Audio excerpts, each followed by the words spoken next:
Welcome back to some new r/malicious compliance stories, where people comply to the letter, but not the spirit of a request. I hope you had a great day. Thanks for all the likes and comments on the last video. And now It's called Daily Reports. I once worked for a municipal archive as an employee of a contractor company. Essentially, the city contracted a firm, and that firm hired me and a few others to do the work. Our job was to catalog and index mountains of file boxes stored in an abandoned cinema. The archive had been neglected for around 30 years, so you can imagine the sheer amount of work we had ahead of us. The contract we were given was the bare minimum they could legally get away with. The pay was low, but I was young and needed the money, so I took it. Now, here's the thing. Our bosses got paid per project, but we were paid monthly. Naturally, they wanted the work done as quickly as possible, so they could move on to the next job. To speed things up, they started pressuring us to cut corners. They worked in a different city, so their newest tactic was to call us every single day, 2 minutes before we were supposed to clock out, and demand updates on what we had done. These calls could last up to half an hour, making us late to leave. This was a problem, because we were working in a remote town with terrible public transport. None of us drove, so if we missed the bus, we'd have to wait hours for the next one, followed by a long 90-minute ride home. It felt like they were deliberately trying to inconvenience us so we'd work faster, but when questioned, they claimed it was just about getting daily updates. After the second time they pulled the stunt, I decided to take their need for updates very seriously. I started spending the last 30 minutes of every workday writing a meticulously detailed report of everything we did that day. Every little detail went in, tediously, painstakingly. Then I'd email the report to them right at the moment I clocked out. When they inevitably called, I'd say, "Don't worry, the daily update is already in your inbox. It took me half an hour to prepare, and now it's time to go home. Have a good evening." Then I'd hang up. Of course, this approach delayed the actual work by at least half an hour every day. But what could they say? I was just following their request, providing the updates they asked for. Legally, in Spain, they couldn't fire us without justification, unless they cancelled the project with the city. So they were stuck. Interestingly enough, they did call me back for another project later on, but when they realized I wasn't going to put up with any new tricks, they cancelled that project entirely and let me go. They even had the nerve to promise they'd call me again for another project soon. The next story is called Fix It Now. I used to work in a hotel in the UK as a lobby boy. My afternoon job was pretty straightforward, handling guest requests for extra pillows, blankets and similar things. The system was simple. Guests informed reception wrote it in a notebook, e.g. room XY, pillow, and I checked the book every so often, take care of the requests, and tick them off when done. One night during dinner, the hotel boss wrote in the book, "Room XXX, hot water tap is not working." I went to the room, checked the tap, and sure enough, it wasn't working. I went back to the book and wrote, "Can't fix it, call a plumber." Later on, when I checked the notebook again, I saw a new note, "Fix it now," underlined 3 times. So back to the room I rent. I checked the hot water tap again. In the UK, sinks often have 2 taps, one for hot and one for cold. Still no luck fixing it. I tried a few things, and then the pipe from the wall to the sink popped off. That's when boiling hot water started pouring out at full force, flooding the bathroom. Cue panic mode. I grabbed the room phone to call reception. Busy, so I sprinted through the hotel. Of course, the room was on the farthest side. Ran into reception and shouted, "Room XXX, plumber, now."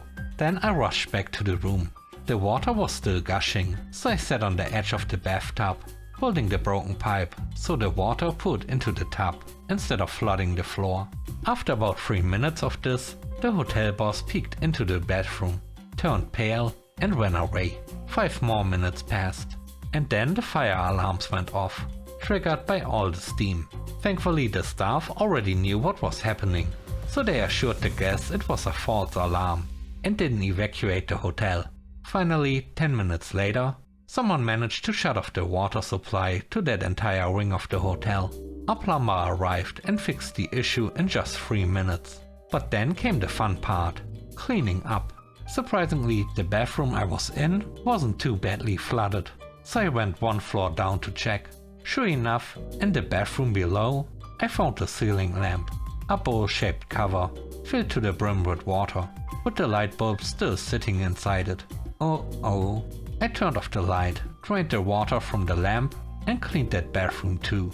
But it still didn't seem like enough water had come through for how much had been pouring out, so I went down another floor to the ground level.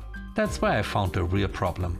The ceiling in the corridor had gotten so soaked that a 2 by 3 meter section of it had collapsed onto the carpet. After spending 15 minutes in a steam-filled bathroom, 30 minutes cleaning and mopping, and clearing all the rubble from the collapsed ceiling, I finally stepped outside for some fresh air. That's when my roommate walked by, looked me up and down and asked, "Did someone puke on you?" Since that day, whenever I say I can't fix something, they actually believe me, and they call a professional. The third story is called Overtime Policy. This happened back in the late 90s, when my city decided to save a little money by not paying overtime to garbage collectors during the holidays. Instead of coming up with a sensible solution, they told the garbage collectors to only pick up 2 bags per household, no matter how much trash was left out. Here's the kicker: there wasn't any rule for residents. We could put out as many bags as we wanted, and the city didn't bother telling us about this new policy. So when Christmas came, it fell on our first day that year, one of the usual trash days. Everyone put their holiday garbage out as usual.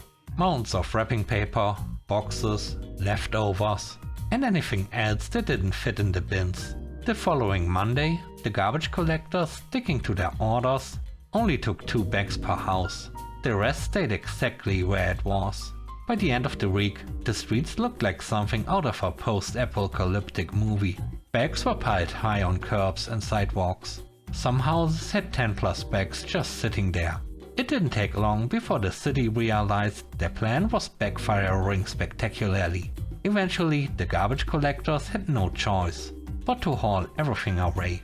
Let's be honest, there was no way this mess was going to fix itself. In the end, the city still had to pay overtime, because the backlog from that single week of cost-saving measures couldn't be cleared during regular shifts. Instead of saving money, they gave the garbage collectors twice the work, and ended up scrambling to fix the chaos they caused. The next story is called First In. I work as a dealer at a casino, and we follow our first in, first out scheduling system. Basically, if you start at 7 PM, you get to leave before people who started at 8 PM, once they begin closing tables. Pretty standard and straightforward. If multiple people start at the same time, who gets the option to leave first rotates weekly. So if you're the first to leave one week, you'll be second the next, then third, and so on. One evening I arrived at work with 2 other dealers, who were scheduled to start at the same time as me. I was looking forward to an early night, because I had the first option to leave and plans after work. But when I got there, I noticed that one of the dealers, who had the third option, was already dealing. Turns out she had started 15 minutes early, because the supervisor needed someone to open my table.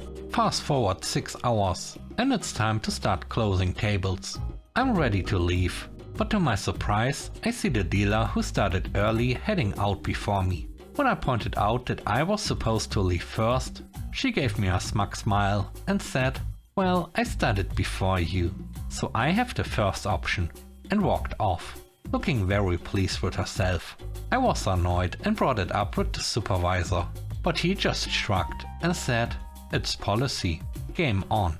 I knew this coworker had kids and often needed to wait for her mom to babysit before coming to work.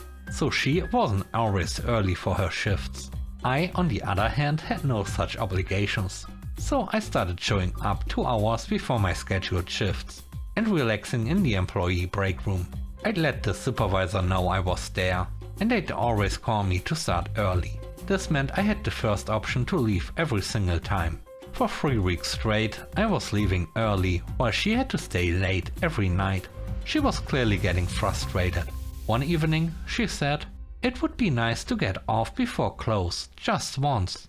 I just smiled and told her I was following policy, and she was welcome to start coming in early if she wanted to leave earlier. After 2 more weeks of this and multiple complaints from her to management, the policy was finally changed. Now, to jump the line for leaving early, you have to be called in at least an hour before your scheduled start time. 15 minutes no longer counts. I hope it was worth it for her, staying late for over a month because of those extra 15 minutes. As for me, I've got plenty of free time and a knack for being petty. Thanks for watching the video to the end. I hope you enjoyed it. If you did, please don't forget to leave a like, comment and subscribe. And if you have time, watch another one of my videos. Also, if you want to support me further, check out the channel membership or Patreon. And now, I hope you have a great day. See you soon. Bye bye.